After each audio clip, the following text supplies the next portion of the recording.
Çok boşlar var. Mantar boş. Kaç ya bu? Kaç gibi? 8 bin? 800. 800.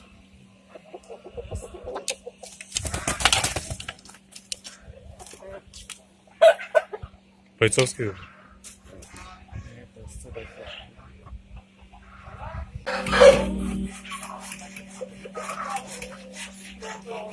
Ha, horozlar qachon? 10 ming? 800. 1000 so'mdan.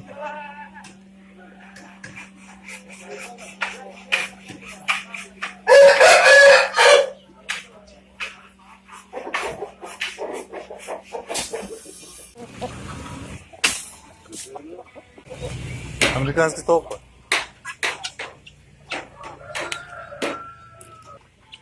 Yok 2000 diyor. Baylayayım mı?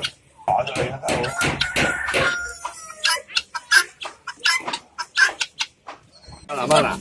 O 700 bana yanım. O 700 belki. Bana. Ulan ben de çok olur. O 700 bana. O çok olur.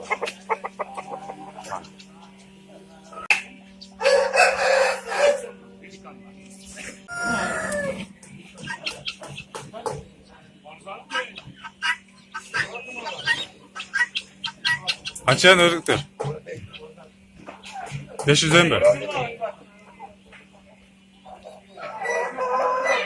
500'den 1000 geçeyim.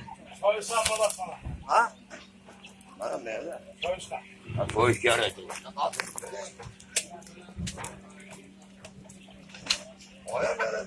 Biz yarından mi?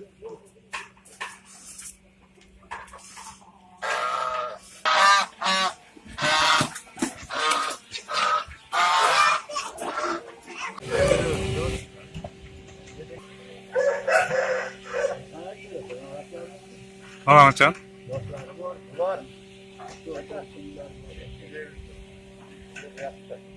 Hep 150 son.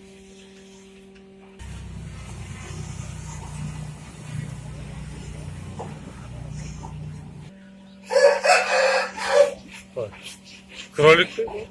Ha, kral. Velikan degan paradan. Çoğun. Pelikan. Bir tuğanda. Ha, çoğunlar 15-16 tane. Hazır. Ha, yeni. Hazır tukat. 16 tane. Hazır mı? Kaç var orada? Velikan. Verirken 15-16 tukat. 2-3 tukat. Ona 4 tukat. Neyse. Ona verirken 3'te 4 tukat. 17 tane tuttu. 17. Ya cahil pırası o iyi. Ya, beyaz tane Ulan 17 tane tuttu. Vallahi var. Ona verirken mi? Velikan. 4-5 tukat. Değil mi lan? 4 tukat. Sizi kaçınlar. Sizi tuttu. Sizi kaçadı. Ben de çok mu? 17 tane.